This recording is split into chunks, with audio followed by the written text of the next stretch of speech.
तानाशाही की पूर्व पीठिका तैयार की गई। जब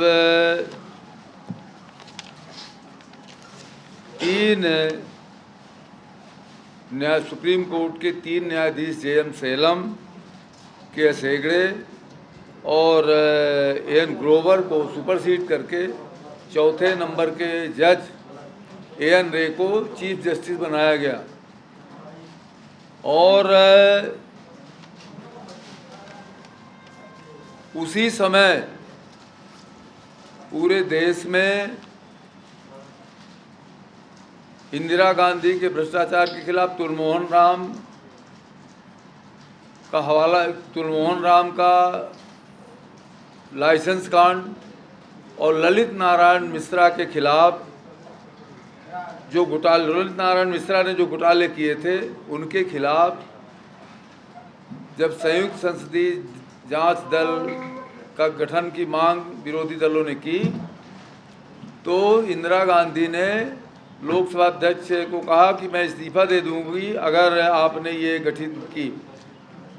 तब से ये पूर्व पीठिका तैयार की गई और 73 समाप्त होते होते ये नारा लगने लगा, इंदिरा बखिया और मस्तान लूट रहे हैं हिंदुस्तान। और छात्रों का आंदोलन चला। छात्रों के आंदोलन ने जयप्रकाश जी ने नेतृत्व किया और अंततः उस नेतृत्व के दबाव में और अपने आप को बचाने के लिए, सत्ता में बने रहने के लिए इंदिरा गांधी ने आपातकाल लगाई। और आज आप लोग ये प्रश्न जिस तरह से कर रहे थे, प्रश्न करने के लिए खड़े यहाँ या बैठे हुए हैं क्योंकि आपातकाल हटाने के लिए मीसाबंदियों ने और इस देश की जनता ने और 1977 में इस देश के मतदाताओं ने उस इमरजेंसी को ठोकर मार दी, लात मार दिया, हटा दिया। इस वजह से आज यहाँ पर हम सब बैठे हुए हैं। आप उस वक्त का एक उदाहरण मैं देना चाहूँगा। उस वक्त सीधे सीधे आप अखबार में नहीं लिख सकते थे आलोचना। आज हमारी आलोचना आपके कुछ भी करें, कुछ भी लिखते रहें, यूट्यूब चलाने वाले कितना भी गाली देते रहें, या आलेख लिखने वाले कुछ भी लिखते रहें, आज सब कुछ है। स्वतंत्रता है, स्वतंत्रता की सीमा से भी जाकर के परे भी है, जबकि न्यायालयों ने कई बार माना है कि ये स्वतंत्रता की सीमा से परे जाकर के एक्शन हो रहा, तब भी कोई बोलने वाला नहीं है। उस समय मृत्यु समाचार पर या आपने इसने टाइम्स ऑफ इंडिया ने लिखा था, मृत्यु समाचार नहीं, शोक संदेश न वाले पे, कि उसमें इमरजेंसी का विरोध करते हुए इस तरह से लिखा था, लोकतंत्र सत्य जिसका प्रिय पति है, लोकतंत्र सत्य जिसका प्रिय पति है, स्वतंत्रता जिसका स्नेहमयी पिता है तथा विश्वास, आशा और न्याय जिसके सगे भाई हैं का आज 26 जून 75 को निधन हो गया। ये है कलम।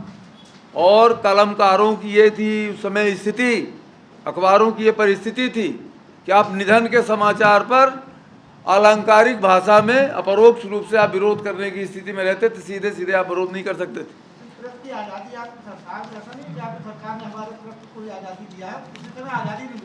आज आप सुनिए, आज आप जिस तरह की बात कर रहे थे ना, वो हमारे आप पूछ रहे थे।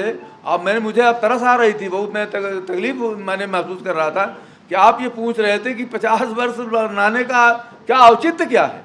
मुझे बड़ा आश्चर्य हुआ, जैसे सीनियर लोग भी ये पूछते हैं कि आज औचित्य क्या है 50 वर्ष मनाने का। ये औचित्य का प्रश्न है। और हमारी सरकार ने तो आज वो स्थिति ला करके खड़ा कर दिया है कि प्रेस की स्वतंत्रता के लिए हमने जहाँ जहाँ जितनी भी संभावनाएं थी सब कुछ संशोधन करके आपको दिया है। और एक पत्रकार सुनी तो एक निर्णय बता दीजिए अपनी सरकार का। निर्णय का नहीं है सवाल, सरकार ने पत्रकारों को उपकृत करने का सवाल नहीं है। सवाल है इस देश के मीडिया को, इस देश के चौथे स्तंभ को मजबूत करने का काम वो हमने किया है। कहीं पर हमने कोई आपके अधिकारों में, आपके लेखन में किसी भी तरह का कटौती करने का कोई भी एक प्रावधान लाया हो तो आप बता दीजिए।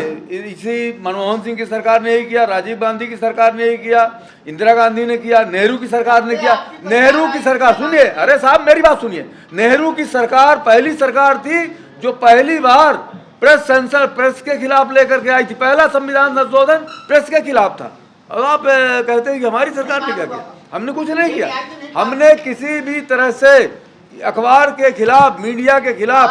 सुनिए, आपकी सरकार आने के बाद सिर्फ आप अखबार मालिकों को मोबिलाइज कर रहे हैं, कर्मचारी जो है तो उसके जो है तो आपने सारे पेट पर्दे बंद कर दिए। हमने किसी भी अखबार को आयोजन करते हैं, आप होर्डिंग सजाते हैं। होर्डिंग सजाना हमारा काम है, वो होर्डिंग सजाएंगे हम, हमारा वो तो काम है, होर्डिंग सजाएंगे हमारा काम है। लेकिन अखबार